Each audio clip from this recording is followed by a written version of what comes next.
Welcome into the Week 8 recap. It was a very, very low scoring week across both leagues, so we will get right into it, starting with redraft. Leftist Tier 6-2 defeats Gumpy Glissies 4-4, 151.66 to 113.84. Leftist Tiers bounces back from only their second loss of the year to take the victory over Gumpy Glissies with easily the highest score of the week. Everyone except Jared Cook and Derrick Henry found the end zone for Leftist Cheers, including the Seahawks defense. Speaking of Henry, though, Leftist Cheers will be without their third overall pick for surely the rest of the fantasy season, as the MVP candidate is undergoing surgery that could have him sidelined up to 10 weeks. Gumpy Glissies has a poor showing from QB Matt Ryan after Dak Prescott was announced as out for the Cowboys, and an underwhelming 4.5 from Cortland Sutton against the worst secondary in the NFL left much on the table for Gump. With the win, Leftist Tiers extends the all-time series to 5 wins and 3 losses, and their 151.66 points is good for the second most points ever scored in the all-time matchup. Nico's League 5-3 defeats no pun intended 6-2, 106.47 to 96.79. It has finally happened. For the first time in league history, over the course of 8 separate matches, Nico's League finally defeats no pun intended. Even though Nico's League scored below the league median this week, they get lucky and still find a way to pull off their first ever win over no pun intended. Tom Brady and Najee Harris lead the way, combining for 43.95 points between the two of them. This actually ends up being the third lowest score Nico's League has ever posted against no pun intended, and interestingly ends up as their only win. For no pun intended, a loss doesn't hurt too bad with that record, but the 96.79 points is concerning if Devontae Adams ends up missing more time. We'll see how things go in the future, but all eyes are focused on bitter rival Leftist Cheers for what will likely be the biggest Week 10 matchup in league history. Scoop the Delinquent 3-5 defeats Bills Mafia 2-6, 98.12 to 95.03. Scoop the Delinquent takes full advantage of one of the lowest scoring weeks of the year and marks a win on the record even though they score sub 100 points. Joe Burrow, DK Metcalf, and Jonathan Taylor provide most of the points for Scoop, with some high scores left out to dry on the bench. As for Bills Mafia, the loss is expected after the dynamic duo of Aaron Rodgers and Justin Herbert failed to crack the 30-point mark combined. The only weeks that matter now for Bills Mafia are weeks 11 through 13, where they will likely be fighting to stay out of the lake. Ben Steeler Virginity 4-4 defeats Washington Rednecks 2-6, 132.24 to 88.04. Ben Steeler Virginity improves to 500 on the season with the win over the Washington Rednecks. They used big days from Austin Eckler and A.J. Brown to secure the victory, which ended up being more of a blowout considering the uneventful week for the Rednecks. Only one non-QB in double digits, and the Chicago defense posting a -6er, the Rednecks suffered their third consecutive loss and dropped to 2-6. They'll need to clutch up for the back of the half of the season to have a shot at the playoffs. With the win, Ben Steeler Virginity improves to 2-1 against the Rednecks all-time, and the 132.24 points posted this week is the largest score in the all-time series, excluding the 2-week playoff games. Our Week 9 game of the week in redraft is Leftist Tiers 6-2 versus Nico's League 5-3. This is a massive game with major O.J. Simpson conference implications. With a win, Leftist Tiers would secure the tiebreaker over conference foe Nico's League. But Nico, with the greatest QB of all time and 2 potentially starting wide receivers on bye, even a Derrick Henry-less Leftist Tiers may be a tough test.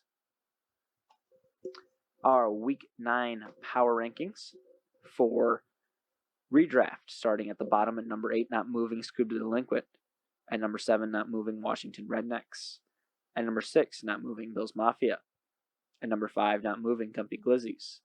At number 4, moving down 1 spot, no pun intended. At number 3, moving up 1 spot, Ben Steeler Virginity. At number 2, staying put, Nico's League. And at number 1, staying put, Leftist Tiers. Okay, before we get into Dynasty, I want to do a reminder, because this does go for both leagues. So I figured I'd do it before some of you potentially tune out.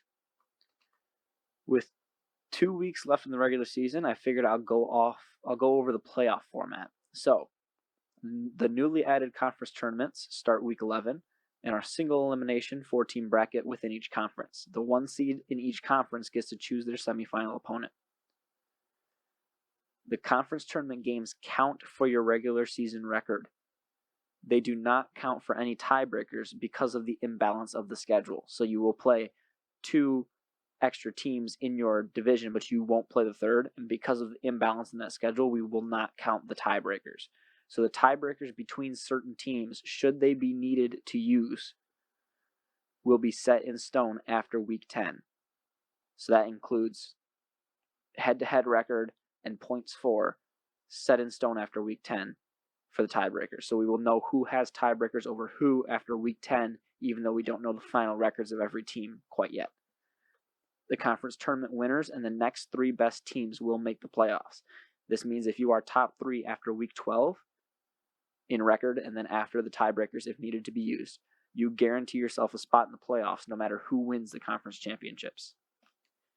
After we know 5 teams that make it, after the conference championship winners are determined and after the tiebreakers break possible ties, the teams will be reseeded based on record and the possible tiebreakers, and then the 4 and 5 seed will play into the 4-team semifinals. So the top 3 teams after the reseed will be automatically in the semifinals, and then 4 and 5 will have to play into the semifinals during week 13.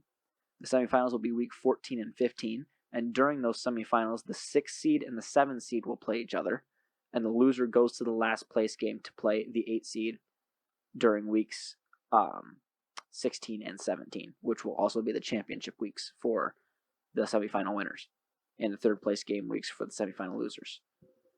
So that's how the playoffs are going to work. Keep that in your mind. I'll probably, after week 10, for the week 10 recap, I'll probably go over some scenarios starting in week 10 because we'll know the tiebreakers then, so then it's much easier to get scenarios down. So look out for those in the week 10 recap. Okay, with that in your mind, we move on to Dynasty. Stratton Oakmont Inc. 4-4 defeats the Scoop Empire 3-5, 129.43 to 101.53. Stratton Oakmont Inc. is on fire. Starting the season 0-4, it looked like Stratton Oakmont Inc. was scheduling a date with Lake Erie. Instead, they are currently on a 4-game win streak and back to an even 500 and tied for the 3rd best record in the league. With Darrell Henderson and Jamar Chase emerging as stars at their respective positions, Stratton Oakmont Inc. could be looking at a playoff berth if they keep on winning. As for the Scoop Empire, buys didn't help, and neither did subpar quarterback play.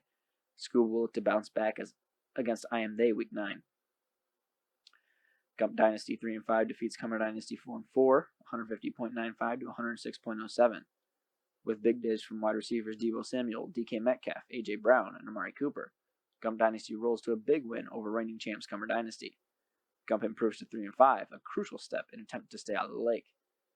Cumber Dynasty sinks to 4-4 after starting the season 4-0, quite literally the exact opposite of the run made by Stratton Oakmont Inc. Given the good start for Cumber, though, getting back on the right track in these last 2 regular season games should be enough to keep them out of the lake, assuming upsets aren't that prevalent in the conference tournaments. Prestige Worldwide 7-1 defeats Nico's Dream Team 4-4, 139.65 to 95.38. Prestige Worldwide wins their 3rd consecutive game, this time over Lamarless Nico's Dream Team.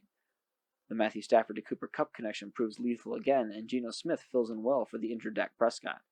Prestige Worldwide is living on the edge, though, with arguably the worst depth in the entire league. As for Nico's Dream Team, this one was a lost cause, as soon as the only QB starting was Jared Goff. For the first time this year, a team has to utilize the Superflex with a non-quarterback starter, and it didn't go too well for Nico's Dream Team. They will look to bounce back against Gump Dynasty next week. I Am They 5-3 defeats Sneezy Raccoon 74 2-6, 151.26 to 94.7. I Am They successfully bounces back from their Week 7 loss to score a Week 8 win over Sneezy Raccoon 74. For the 2nd time this season, I Am They posts the week's top score, and ironically, I Am They also has the 2 lowest weekly top scores of the entire year, with the other being back in Week 3. Sneezy Raccoon 74, on the other hand, has a lot of problems to deal with, and they might be hanging on only by a thread to stay out of the lake. Win the conference tournament, and they're in, but that may be a tough task for Sneezy Raccoon 74, who still has yet to play Red Hot Stratton Oakmont Inc. and reigning champs Cumber Dynasty before the conference tournament even starts. Our Week 9 Dynasty game of the week is Prestige Worldwide 7-1 versus Cumber Dynasty 4-4. The current league leader faces off against the current trophy holder in this fun matchup. We won't get to see Prestige Worldwide's 3 Buccaneers as they are on bye, but that also means Chris Godwin isn't available for Cumber Dynasty, so we may be in for a low-scoring affair. Our Week 9 Dynasty power ranking, starting from the bottom at number 8 Not Moving, the Scoob Empire. At number 7 Not Moving, Stratton Oakmont Inc. At number 6 Not Moving, Sneezy Raccoon 74. At number 5 moving down a spot, Nico's Dream Team. At number 4 moving up a spot, Gump Dynasty. At number 3 staying put, Prestige Worldwide. At number 2 moving down a spot, Cumber Dynasty. And at number 1, claiming the number 1 spot, as moving up 1 spot, I Am They. So that is the conclusion of the Week 8 recap. We are getting very, very, very close to the end of the regular season here, and we're getting close to starting the brand new conference tournaments, so we'll see how those go. My advice is to just keep an eye on the top 3. Those top 3 are guaranteed into the playoffs. Top 3 doesn't matter your division. Top 3 straight up are guaranteed in the playoffs, so keep an eye on that. And then if you're got 2 wins, 3 wins, and you're looking like you're last in the league or close to last in the league, you still have a chance. All you got to do is win weeks 11 and 12. You win weeks 11 and 12, you're in. That's it. Done. You win your conference tournament, you're in the playoffs. You might have to play in the play-in game, but you're in the playoffs and you're out of the lake. So keep an eye on weeks 11 and 12. All right. We will see you guys week 9, and it's going to be a fun one.